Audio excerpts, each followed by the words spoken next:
like to go? Thanks for joining us for the daily update.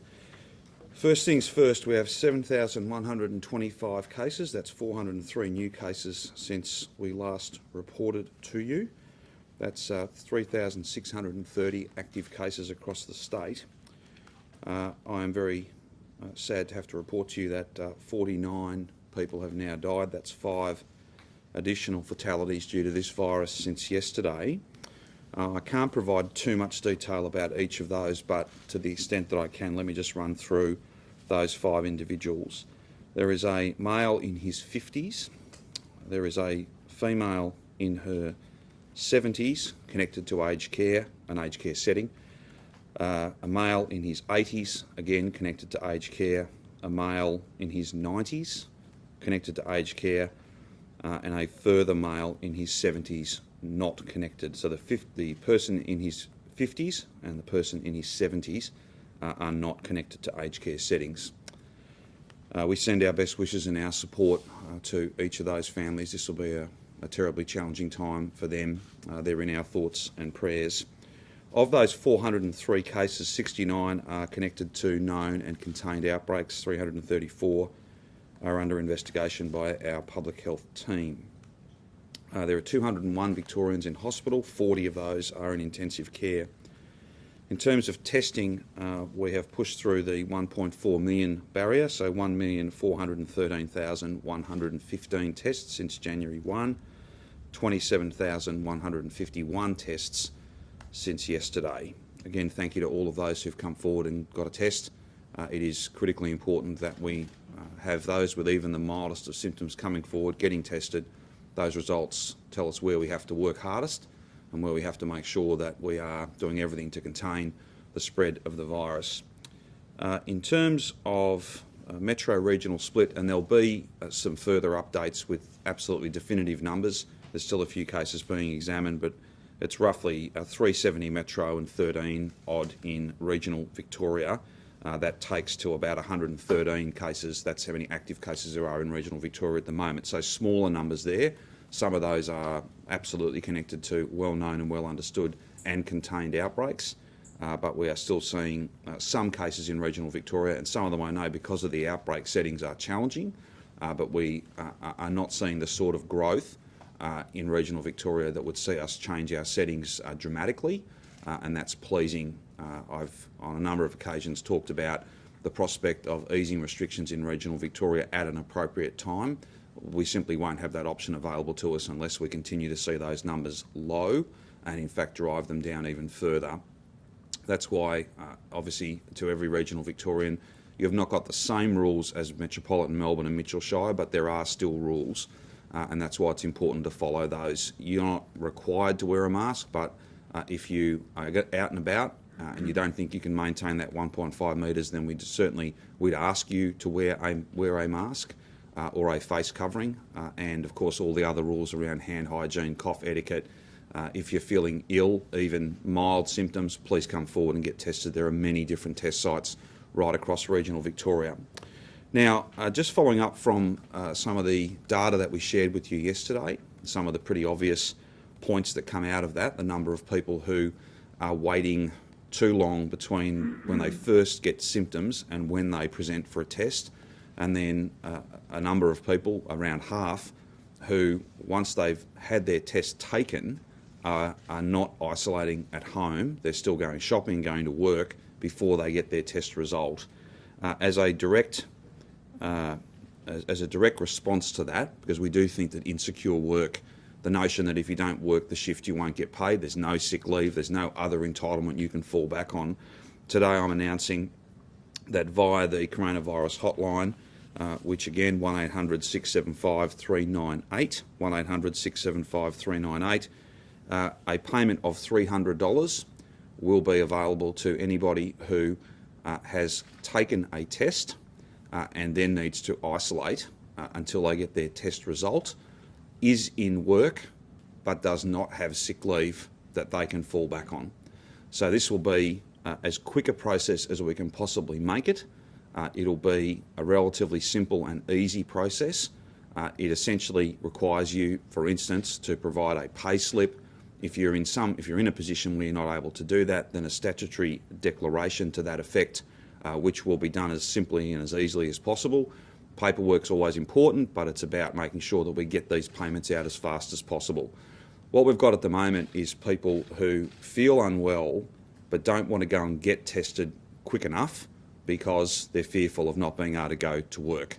This $300 payment will go a long way to supporting those families and having them make much better choices. If you're sick, get tested quick and then isolate until you get the test result.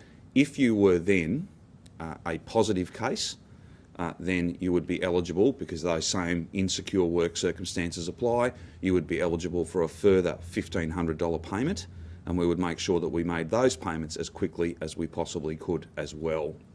There'll be some further administrative detail, and if we need to clarify any of this, we obviously can do that offline. But this is about trying to make sure that there's that wicked choice between feeding your family, between providing for your family as an earner, doesn't compromise or see you making bad choices for every other family across our state. So this ensures that people are no worse off, and in fact, that all Victorians are better off, because we know that these patterns of behaviour are driving many of the cases.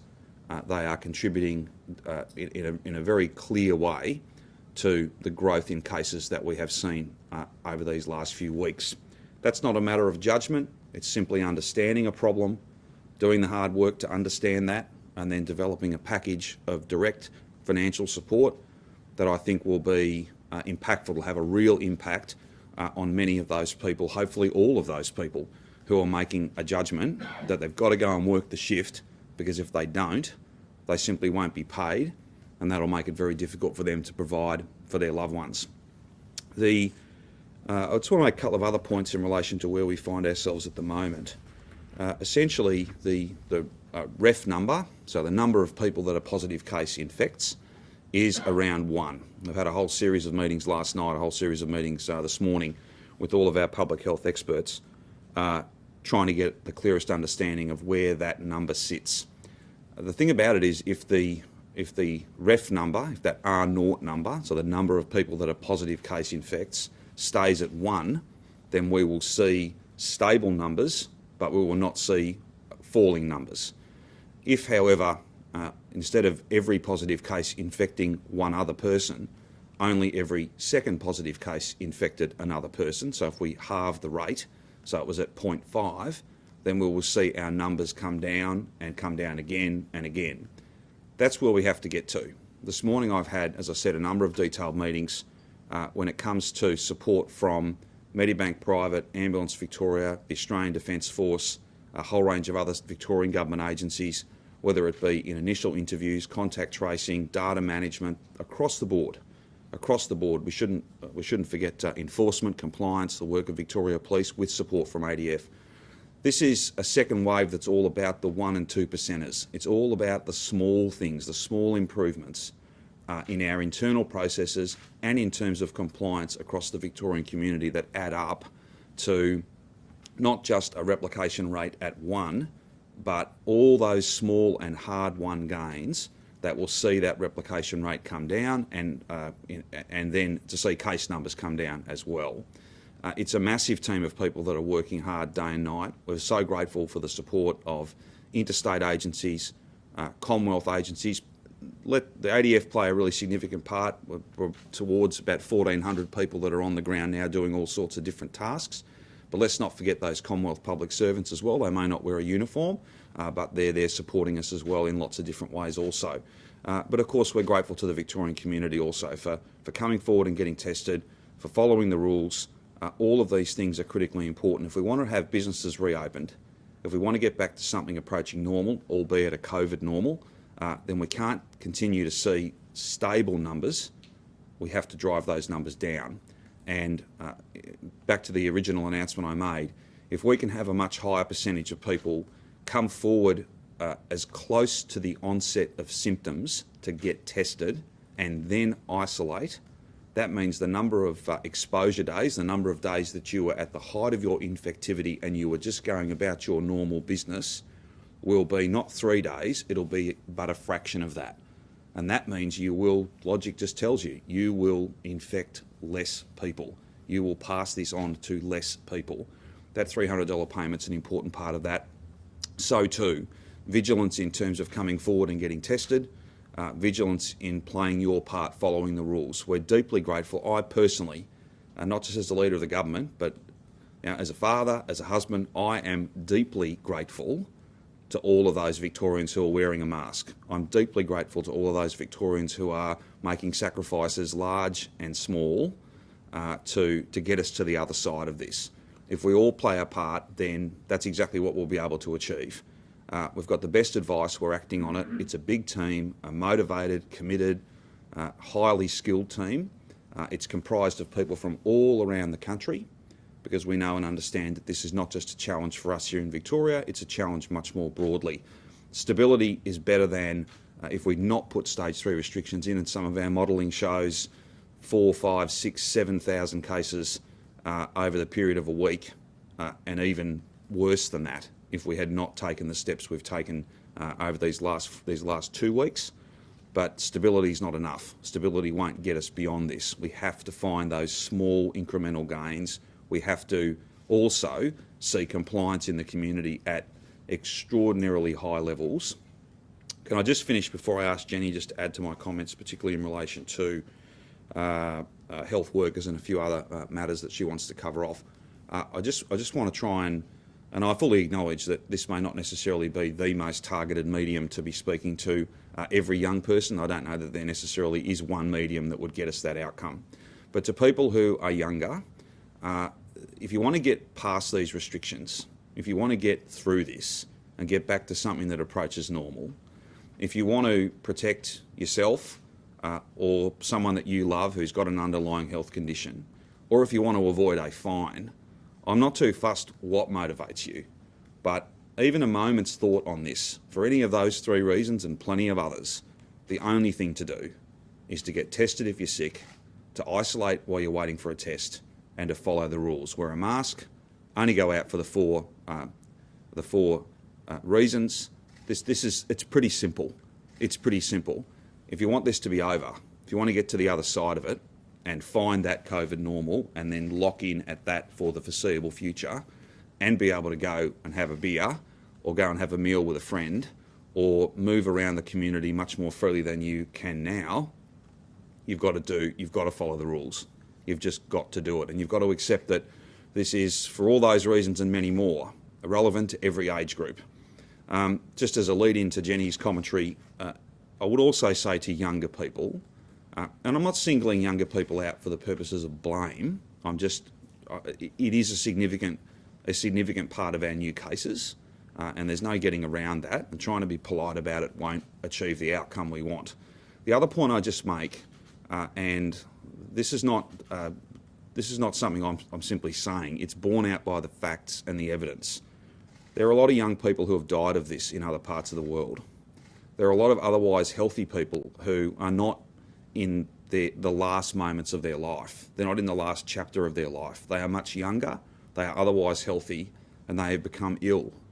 One of the terrible tragedies today is a man in his 50s. This is not just something that affects people that are frail aged. That would be reason enough to do what we're doing, but it would be wrong to assume that young people are somehow immune to this.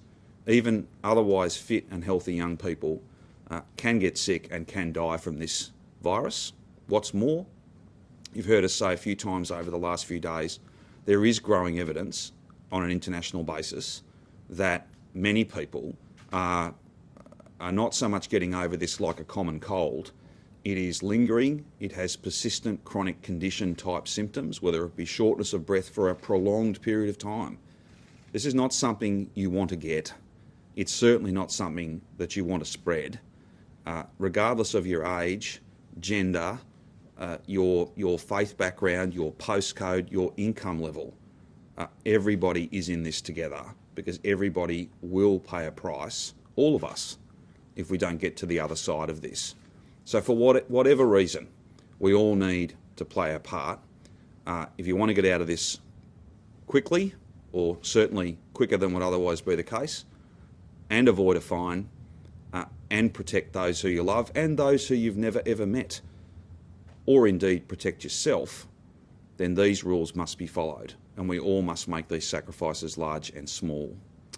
I might now ask Jenny to speak to a couple of matters, and then we are happy to take any and all questions. Thank you, Premier, and good morning. I firstly want to begin by expressing my condolences to the families of the 5 Victorians who sadly have lost their lives over the last 24 hours. My thoughts and my sympathy are with those families, and this demonstrates the growing toll that this terrible virus is taking on our community. We know that this is not an older person's disease. Our data from the start of July shows us that a quarter of the infections that we are seeing in our community are actually amongst young people in their 20s. And by way of comparison, people in their 60s represent only 6% of people who have been diagnosed with this virus.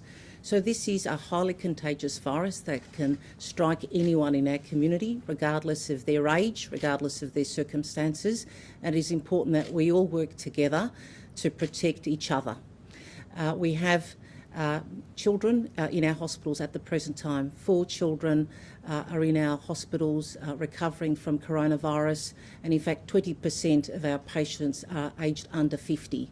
So this is an issue that is striking many families across Victoria. I'm heartened to see today many Victorians, many Melburnians in fact are wearing masks, but we all know that if we all do our part, we can slow the spread. As the Premier said, our replication rate is now sitting at about 1, and if we want to drive these numbers down, then we need to all work together to follow the rules strictly, to stay at home as much as is possible, and to wear a mask when we leave our home. And that means for regional Victorians coming into Melbourne, they need to mask up.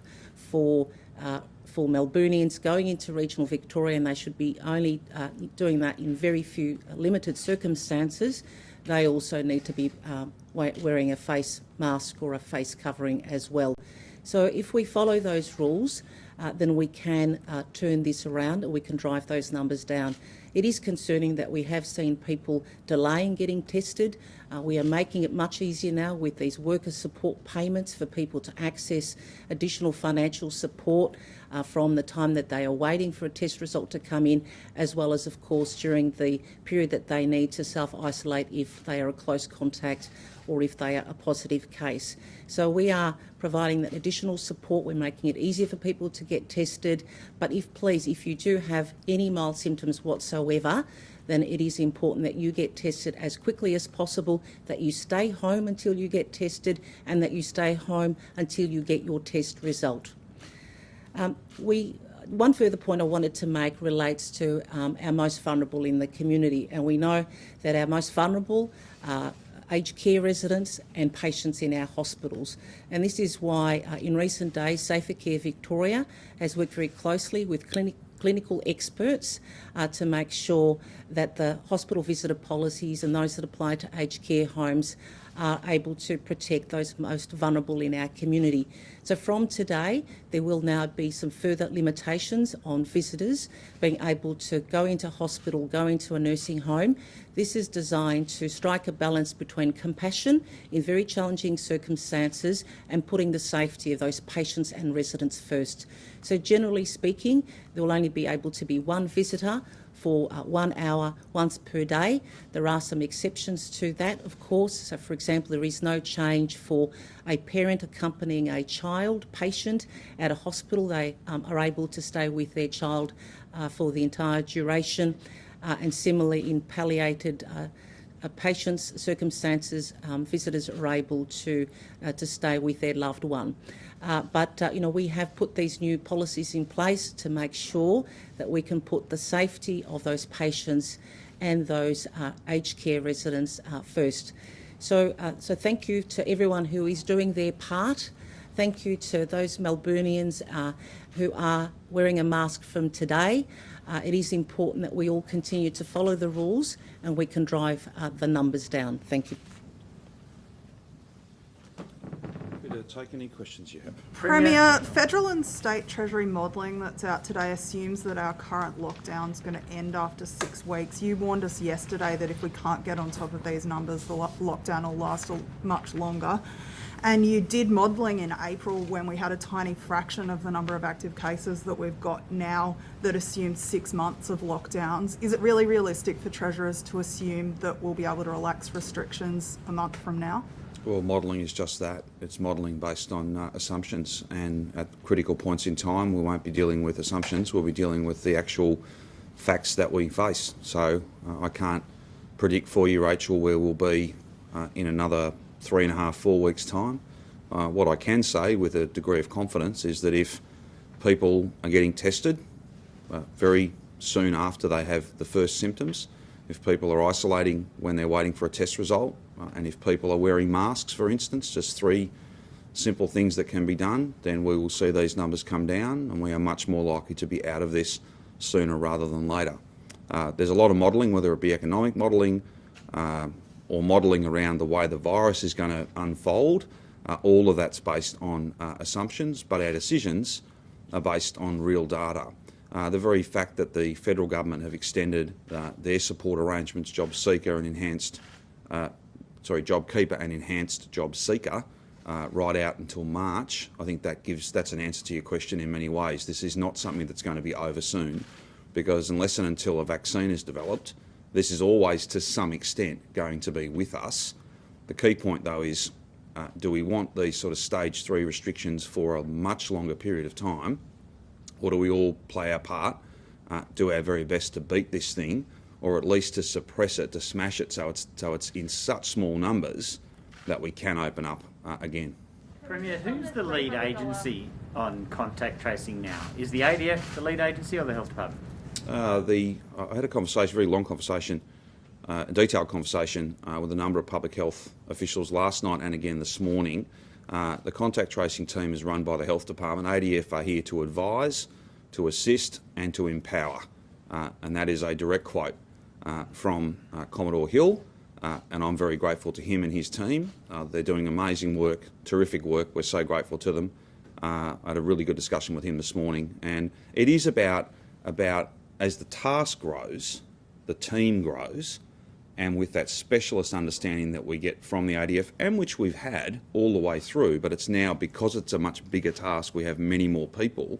That's how you find those efficiencies. That's how you find even greater capacity from people who've already been working 24/7. But that specialist tasking, those specialist skills are very, very important to us. And I'll have more to say about some of the unique roles that the ADF are playing probably tomorrow. And the ADF reported to the Prime Minister's office on Monday that the contact tracers were behind where they'd like to be on about 1,000 active cases. Do you agree with that, and do you think that's been made up significantly since Monday? Oh, look, I'd have to come back to you on an exact number, but when you get swamped every day with additional cases, and every case represents the better part of 4 or 5 contacts, that's always going to push you. A bit like the point we've made consistently, no health system would cope if this got away from you to the point where you've got thousands of patients presenting. A bit like the point we've made around getting PPE and other equipment. When the entire world wants the same thing at the same time, it gets really challenging. Even if you've got fantastic relationships and you've got supply chain certainty, or at least you thought you did, the similar point can be made in terms of contact tracing. No team can ever be big enough to deal with an exponential growth, a doubling and a doubling again. I do want to make a point, and it's just a fact. We do have a number of people who are not picking up the phone. We do have a number of people, it's a smaller number, who when they do pick up the phone are not particularly interested in being involved in that process. We've got some unique and innovative ways to deal with that, and I'll speak a bit more about that tomorrow. One more on the contact tracing. Sure. New South Wales Health offered to pick up the contact tracing in regional Victoria, obviously to protect their border. I'm told you said no to that. Can you confirm that? The fact that I don't know about that request would mean it's not right to say that I said no to it. The term "I" gets used a lot in this. Let's be clear. We've got an enormous number of interstate colleagues, public health specialists, and others who are supporting us. I'm not aware of that particular proposal. I'm happy to follow it up for you, but the notion that I've said no to any help from anybody is completely and utterly wrong. Yes, that were outside of aged care Yes. facilities. Are they related to any outbreaks or what? Alex, I can't. I'm happy to try and come back to you on that. I don't have that detail to hand. There'll be the CHO release later on in the day, sort of 1:30 as we normally do, and to the extent that that is consistent with the wishes of family and privacy, we're more than happy to try and give you some more detail on that. I simply know they're not connected to an aged care setting. Yeah, we're seeing a lot of fines around Noel and then Lundy. people trying to leave the metro zone and go into regional Victoria, about a quarter of the fines, I think. Is that message getting Something through like that that. you've got to stay? Well, obviously we're trying to get that message out as clearly as we possibly can. The last line of defence beyond public messaging, though, is ADF and Victoria Police checking not every car, but at certain times of the day, it is every vehicle. There are only 4 permitted reasons to leave your home. Exercise is not a permitted reason to go outside Melbourne and Mitchell Shire. If you can work from home, you must work from home. If you are someone who is giving care or getting care in regional Victoria, you need to examine those arrangements as best you can and minimise that. And as far as work and study, I've made the point about working from home. Food, the basics, there are very few people who, to the satisfaction of a member of Victoria Police, could explain why it was they were going into regional Victoria to buy goods that can very easily be procured in metropolitan Melbourne. There'll be a few border communities, there'll be a few people that are in that sort of thin, that band where they're just in the boundary, but perhaps some of their usual patterns of movement are just over that line. They're not the people I think that are getting fined. They're not the people that you're referring to, Noel. Ultimately, no one in Melbourne. If the circumstances were the other way around, and we had Melbourne cut off from regional Victoria because we had many cases in regional Victoria, I'm sure that many of the people who are making unnecessary trips would be very critical of people doing the same thing if they were coming from regional Victoria. Ultimately, regional Victoria case numbers are low. We need to keep them that way. That's why we've stood up dedicated regional public health teams. That's why we've made a whole range of changes in recent times to respond to outbreaks and to deal with those in regional Victoria, because we know they're special, if you like. There is a unique set of circumstances there, not least of which is the community's concern that it could mean that their community, their status changes, that they suddenly move into a new set of rules and things of that nature. Those numbers are low. We have to jealously guard that. I'm confident we've got the arrangements in place. But again, it's on every single Victorian. If you don't need to go to country Victoria, don't. It's pretty simple. It's pretty simple. If you can work from home, if you can shop locally, if you can find somebody else to provide care to someone who normally, under normal circumstances, needs you and would expect that you would travel to them, try and put some alternative arrangements in place. Coronavirus hotline, if there's a care package needs to be delivered to someone, if there's any manner of other supports that we can provide, we're always prepared to do that.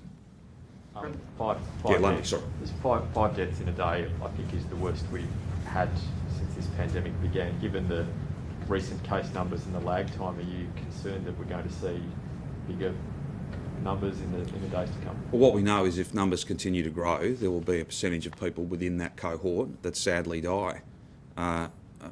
Not to diminish the grief and loss of any family, but I hope that the fact that we're seeing different ages, we're seeing not just people, and again I stress, even if this were simply something that was tragic for frail, elderly, aged Victorians, that would still be reason enough to be doing what we are doing now. But the point needs to be acknowledged. This is not just a disease or a virus or tragedy that will only be visited upon very old people. It has around the world been visited on many people of otherwise healthy status and quite an age range.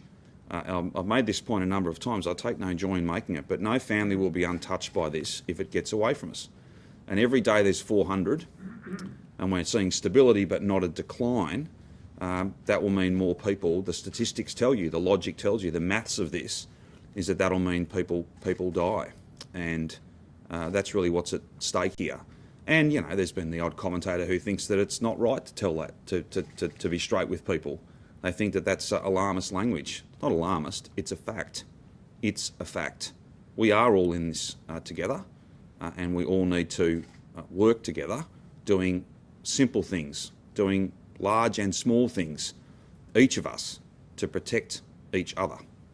People are still reporting that after they go and get tested, they're then given information sheets that say if they don't have symptoms, they can go about their daily business. Yeah, I think there was an error in a couple of the signs that were put up. I would just make the point, though, that the vast majority, and not the sort of numbers that we were referring to yesterday, are people that are presenting at drive-through clinics. They have symptoms. If we do asymptomatic testing in a particular occupational setting, more often than not, there would be a specific response. So we would go to that workplace. We would do the testing on site or close by, or we would have people sent to a particular place, if you like. So I don't think there's too many people that have presented and been asymptomatic and have had a sign that was the wrong sign. It's a handful of examples, but my advice is that that's been fixed. I've had at least 3 people send through photos of the sign they were shown at drive-through testing. Yes. That shows the information saying if you don't have symptoms, you can basically continue as normal, continue to work. That advice is obviously being given to a lot of people who went for testing. So is it right to accuse them of doing the wrong thing when that's what they were told they could do? No, it's not about accusing anyone. The data's very clear. The vast majority of people who are getting tested have symptoms, and 53% of them are not isolating between when they have the test and when they get the test result. So I don't think the two things explain each other, but to the extent that that's a factor, those signs have been changed. That's the advice I had about an hour ago. The test website actually says on it, if you don't have symptoms, you don't have to isolate, and that's currently up there. Yeah, I think it's important to acknowledge how many asymptomatic tests are being done. Very, very few. And if you're getting an asymptomatic test, then there's a conversation with you. They'll more often than not be workplace specific. They'll more often than not be through an abundance of caution. If we're doing asymptomatic testing of, say, an aged care worker, we're not handing them a piece of paper. We're having a direct conversation with them. They're being told about their unique status. There were some incorrect signs out there. That's true. I'm told that that's been fixed. So if you're getting asymptomatic testing today at one of your testing centres, what's the rule? Well, the advice that was presented was wrong. People should isolate and wait for the test result. That is the advice, and the signs that said something different were wrong. There were a handful of them. I think you're talking about a handful of people because, again, come back to the key point.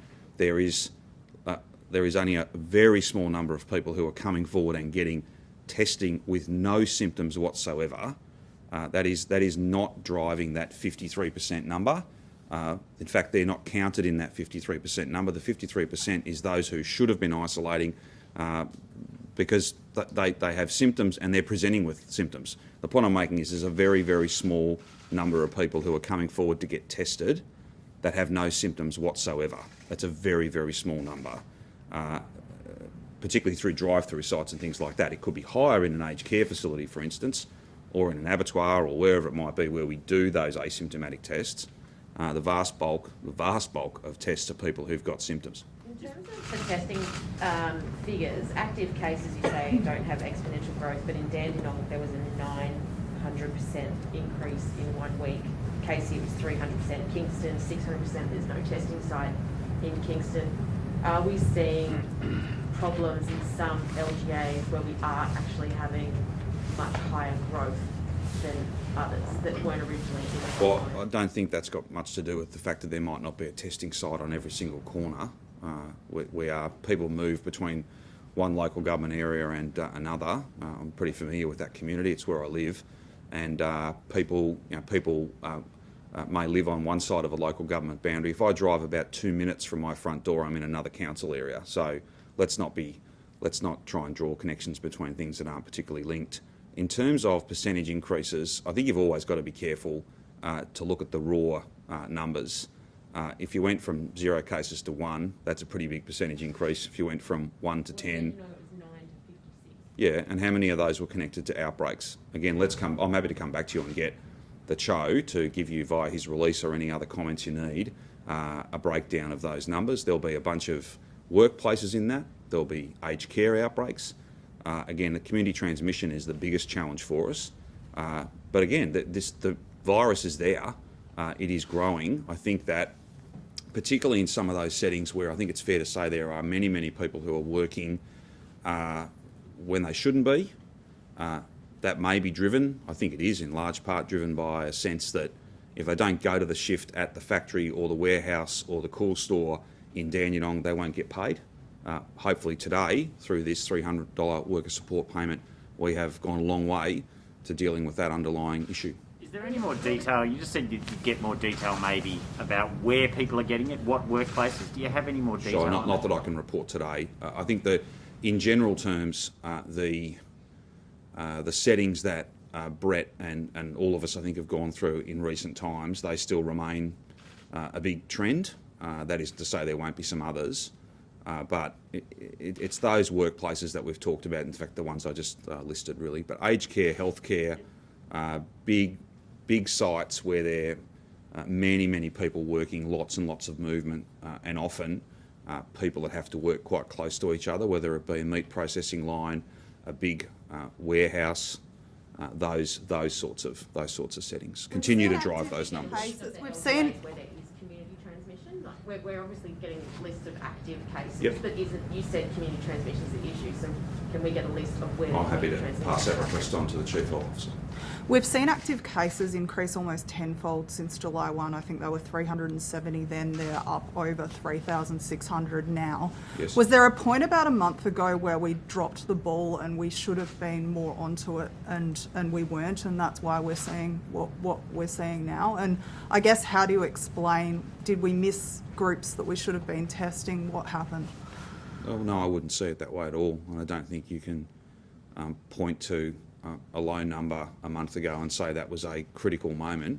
That was a point in time. This is a wildly infectious, wildly contagious virus, and it's not surprising that for a period of time when we did not have stage 3 stay-at-home orders in place, we saw numbers grow. One of the most wicked features of this virus is that there is a time lag. There is a week at least, and to be conservative, particularly when you consider getting all your laboratory tests back, because it takes a couple of days to process, if you say a 2-week cycle, it is at least a week and more likely 2 weeks before you start to see the impacts of any decision you make. The key point, and that's why trying to stay ahead of these things is always a great challenge. At the same time, though, the modelling indicates to us at the moment, and we're happy to come back with some further data. Perhaps tomorrow we might share the most up-to-date modelling with you. We're not talking about, if we don't do the stay-at-home order stage 3 a couple of weeks ago, we're not seeing 400 cases a day. We're seeing many thousands of cases a day. And back to the point that the question Lundy asked earlier, that will mean many more people would die. So I wouldn't frame it the way you have, Rachel, but I think clearly the time lag, and this is not just Victoria, this is everywhere, what's going on, what's presenting in the data today in any part of the world is a sense of what happened a couple of weeks ago. Those chains of transmission hold that theory up. That's just the way this virus works. That's why going hard and going early and doing some things that I know from time to time people probably think, well, is that a completely proportionate response? It's that abundance of caution approach, because you know that you won't have the definitive answer for a period of time. That's why, for instance, as challenging, although I think it's pretty simple, frankly, but as challenging as some may find wearing masks, we'll see the benefits of that in the days and probably the weeks to come. And that's why it may not just be a feature of the second wave, it may be a feature for many, many months to come. Just given the could you talk us through the Sure. logic of joggers and runners not wearing masks while the rest of us are? Well, there seems to be a bit of confusion and a bit of... Well, there'll be some people who are running who perhaps can tolerate wearing a mask while they're doing that. I'm not a runner, Lundy. Kath is, and her feedback to me, but the Chief Medical Officer's feedback, which is almost as important, was that it would be very challenging for people to run while they're wearing a mask. Some people will be able to do it, and if they can, fine. If they can't, then they can have their jog, they can have their run, They should carry the mask with them. They should wear it before and after. There'll be some settings where wearing a mask doesn't make a lot of sense. That might be one of them. While you're eating, drinking, all these sorts of issues. You've got an underlying health issue. I think that'll be a small number of people.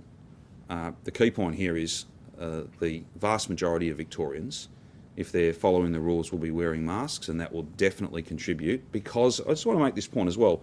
Advice on masks has changed. I'm not sure whether people would prefer that I don't follow the advice so I can be absolutely consistent. The advice has changed. This is not the first wave, it's the second wave. It is not presenting the way that it did 2 or 3 months ago. It's different.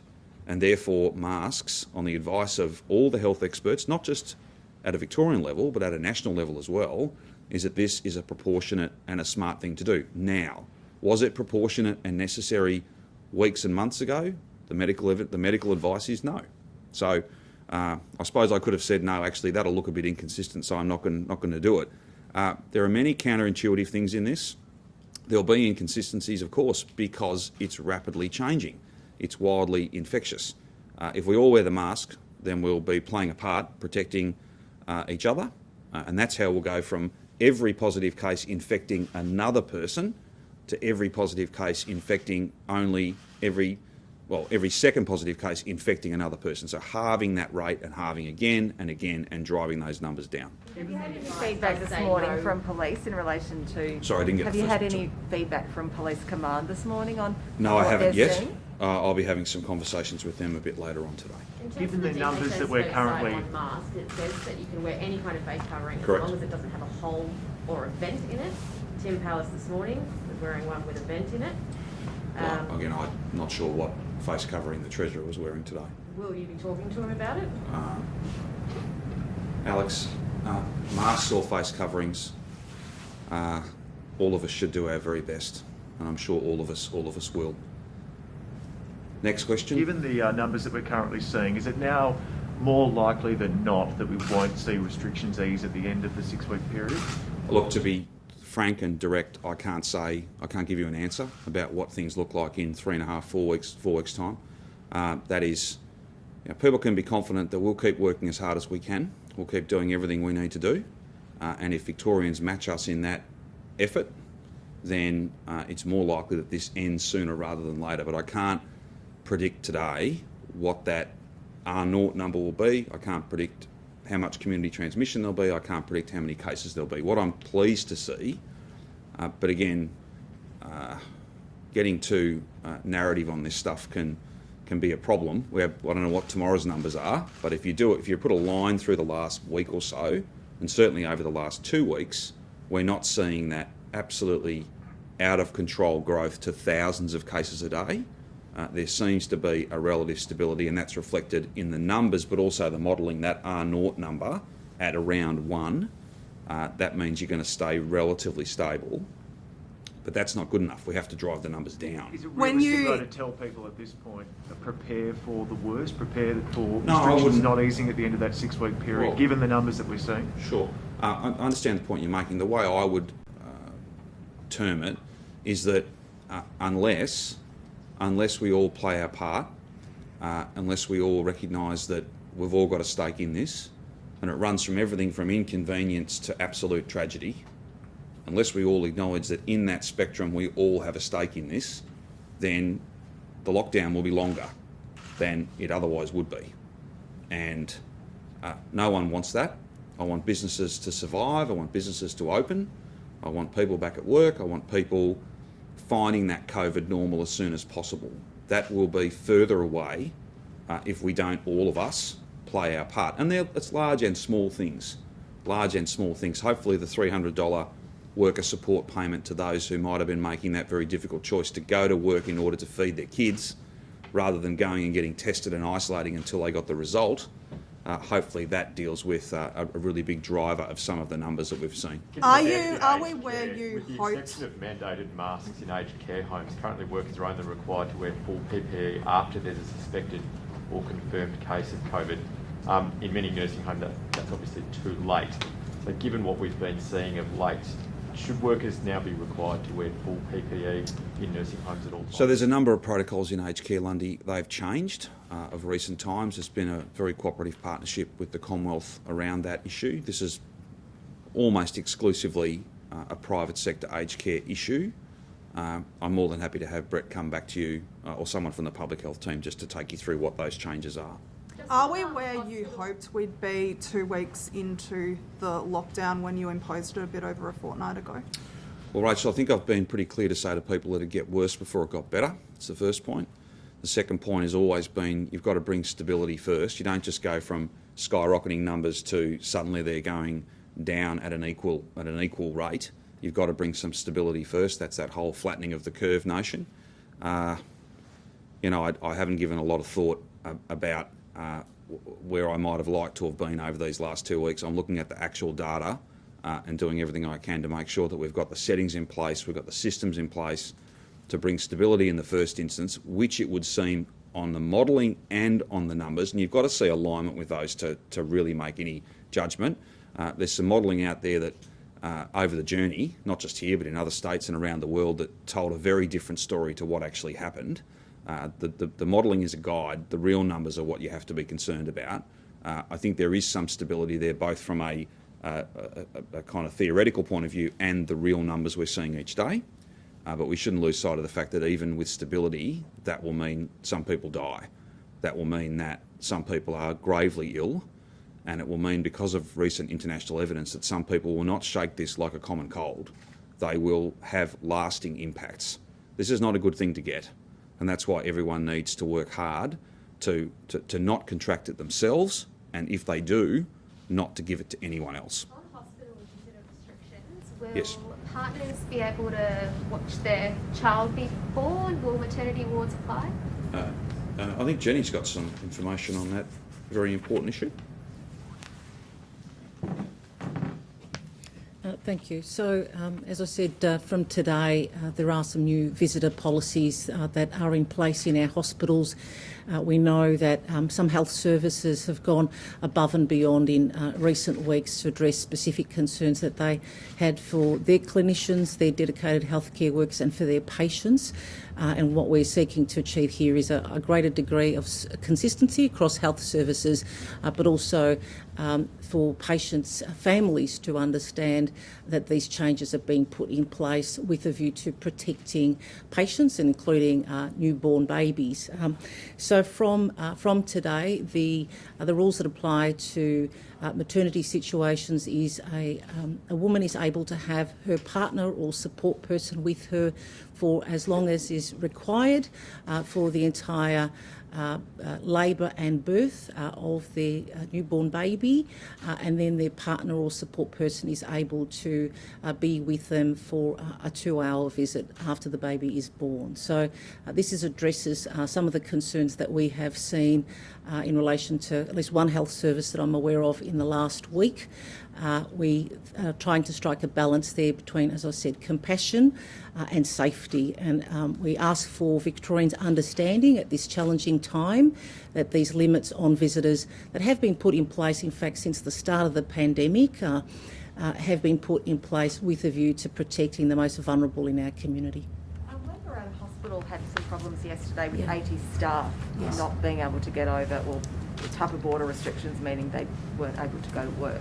What arrangements, Yeah. what's being done to try and stem that problem? So due to the border closure with New South Wales, I understand the advice that I've received is that about 80 healthcare workers were unable to attend work yesterday at Wangaratta Hospital. This would have meant that they would have needed to go into 14 days isolation on their return back home to New South Wales. So I've reached out to my counterpart in New South Wales late last night.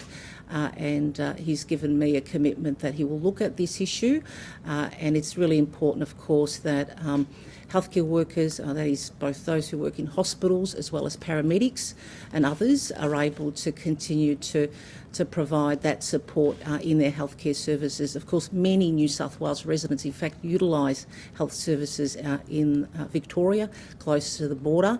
So if we address these issues, that's, of course, of mutual benefit to residents on both sides of the border. Sorry? Where people, vulnerable people and elderly get asked to have a bit of an announcement. Yeah, so the Premier and I will have more to say about this issue soon. We have been working with PHNs and a number of peak bodies about how we're going to distribute those masks to vulnerable communities.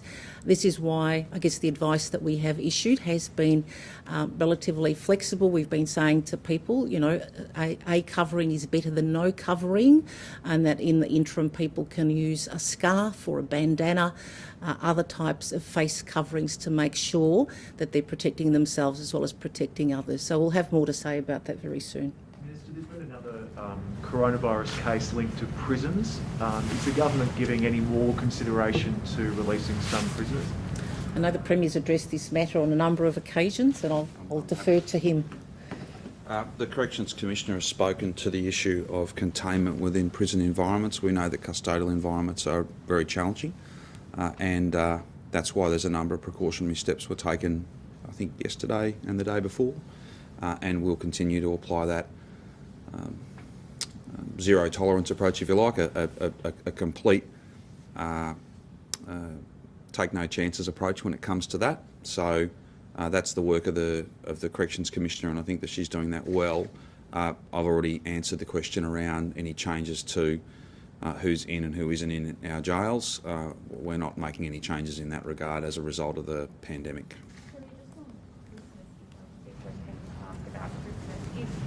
Sorry, I thought I had misheard you. Can I ask about Christmas? Is it going to look different in Victoria than it will in every other state? It's 2020. I reckon Christmas is going to look different everywhere. Everywhere. I'm focused on making sure that there's as many people at Christmas with their family as possible. And if a few commentators want to call that alarmist, well, you know, do your best. People are dying. We've all got a stake in this. And whatever motivates you, the avoidance of a fine, the protection of your health and the health of loved ones, or just getting out of this quicker, do the right thing. Do the right thing. Follow the rules. And also the $300 payment, is that available to international students? No, you need to be. Well, sorry, you need to be employed. Your migration status is not. We're not particularly concerned about that. The virus doesn't distinguish between people that have got PR or people that are born here. So we shouldn't either. That's always been our view. You've got to demonstrate that you're in work. You've got to demonstrate that you don't have. You're not on JobKeeper, for instance. You're not on JobSeeker. You're not getting a Centrelink payment, and you need to also establish that you don't have sick leave that you can fall back on. So it's quite logical. There needs to be processes to try and validate that, but we're not going to make that so onerous as to take days and days and days. That would undermine what we want to achieve here. I've got symptoms. I get tested as quickly as possible, and then I stay at home until I get the outcome. That's what we want to try and achieve, and we do think that, and the numbers I think tell a pretty clear story that there are a whole bunch of people who are in insecure work and don't have those kind of entitlements to fall back on, don't have the kind of entitlements that all of us do, and they're then making difficult choices, but they're not choices that benefit everybody. They're choices that might benefit their family, but even so, that doesn't make a lot of sense either, because no one wants anybody in their family to get this, and if you're putting off getting a test, you're potentially infecting the people that you love the most, the people that you're living with. And just on the ADF, Yes. we have seen them at checkpoints, but we've noticed them around the city Yes. yesterday and today doing walking patrols. Can you talk us They are out and about and supporting enforcement, supporting compliance, supporting data management, all manner of different tasks right the way through, and we're deeply grateful that they're here. My discussions with Commodore Hill this morning were very, very productive, and they're adding great value. And that's, I would just make the point though, we've had, I think, this latest step up with about another 1,000, a little bit more than that actually. We had around 335, some of whom have been here since summer in terms of the State Control Centre work. So there's always been a significant ADF presence, but you are right to say, and I think it'll be noticeable for many people as we see them playing more and more active roles. We're deeply grateful. They do specialist tasks better than anybody really, because that's what they're trained to do. But then there are other general duties tasks, if you like, where every time we've got one of them helping us, that either means we can do more, or they do that task and the person who was doing it can be released to go and do something else. those walking patrols that we've seen in I'd need to come back to you on that. I'm not entirely sure. There's a number of the centres, a number of key locations are in the CBD. So you'll see people just moving from hotels where they're staying to places where they're working. So they'll be more visible from that point of view. But ADF are doing a fantastic job. But again, I would just stress, let's not forget the particularly Commonwealth public servants who've come to help us. They're not in a uniform, they're not as noticeable. And certainly those people who are working from their own state capital, making phone calls, when we're never going to notice them, except we notice the work they're doing. It's really very, very important. With the ADF, we've got the Home Affairs Minister was on the radio in Sydney this morning, still maintaining that there were offers for help that aren't being accepted. There seems to be that narrative there that's difficult to squash. Is that correct? I'm not so worried about the narrative, Noel. I'm worried about the actuals. And if I need something from the Commonwealth, I don't hesitate to ask. And I tell you who I ask. I ask the Prime Minister. I don't waste my time asking the bloke who he beat in a party room ballot. Simple as that. You seem to have a little bit more information in terms of deaths not being related to outbreaks. Do you have any further information that you can provide on that? There'll be a show release at 1:30. I think as soon as we can get you any further information, Alex, we will. I'm always very conscious that sometimes I don't have any information, but there would be an occasion where I might have some piece of information, but I'm not 100% sure that family are happy for it to be released. That's not the case here, but I don't read anything more into it other than just being acutely conscious that those families will be going through a very difficult time at the moment. If we can give you more information, we will, and it'll be in the next hour or so. Since you have answered it already, but given the number of people who aren't following the rules, do you think that the government's messaging has been in any way confusing on the issue of testing and quarantine? Well, I think people know and understand the rules. I think that there'd be a very small number of people who could actually, when pulled up and asked why they were doing something that was clearly against the rules, would be able to convince anyone that they didn't know about the rules. Like, this has gone on for months and months. Every platform is carrying advertising. I'm here every day for as long as it takes. I've not left one of these without answering every question, nor will I. But it's not just me or the minister or Brett. There are the deep community engagement in language, culturally appropriate comms, door to door. We've been door knocking, for heaven's sake. I just think that there's a spectrum, if you like, across the community. I think there's broad awareness, very, very broad awareness about the rules. There is perhaps a spectrum of how seriously people are taking this, how relevant to them they think this is. And that's why we've made the points, not to diminish any one tragedy or to play any other one up. But today's deaths show you that there is an age range here. And the world evidence shows you that, as well as those points we keep making, and we'll continue to make them, that there's a growing body of evidence to say that this is not like getting a cold, where you just shake it and a week later you have no memory even of having been unwell. You're fine, you're fixed. There are many people who will have lingering issues, and this will be much more akin to a chronic condition, a chronic illness, rather than something you just get over. All of those points are important to make. Again, I'll just go back to the point I've made a couple of times.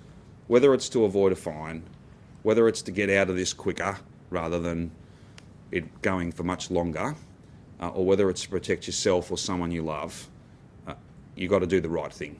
We are all in this together, and that's how we get through fire.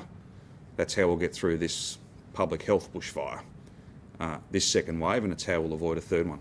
What is COVID normal? How many daily cases do you think is acceptable? Yeah, it's a difficult question to answer. There's a number of different issues that are at play there. You can have a big number of cases, but if it's part of a contained outbreak and you've got that under some sense of control, well, then they're very different to that same number of cases, or even half that number of cases that are out there, community transmission, that you don't know where it started. You don't know where that index case is. I think it's too early for us to be able to definitively say what that normal looks like.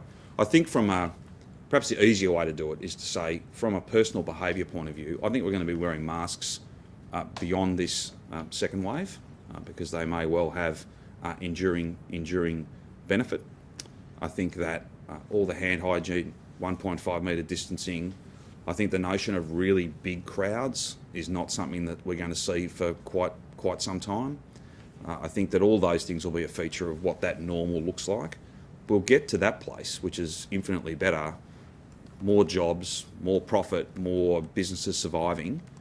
We'll get to that place quicker if people follow the rules for these next 4 weeks and really invest in it, really understand that not just to avoid a fine, although that's an important point, not just to protect those you love and those you've never ever met, and indeed your own health, but to get to the other side of it quicker, we've all got to invest in doing the right thing and doing our very best. I mean, there seems to be an increasing number of cases where people are bullying people online and being racist towards people that are testing positive and maybe being confused about the rules.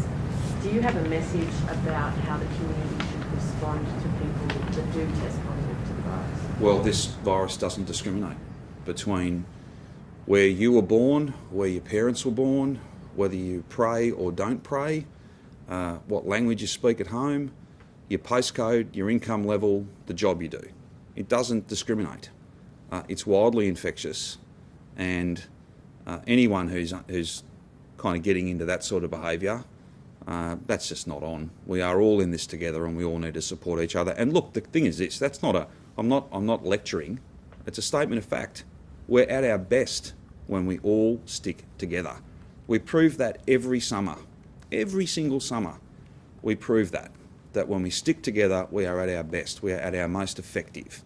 We can overcome enormous odds, enormous challenges, and this is no different. People should not be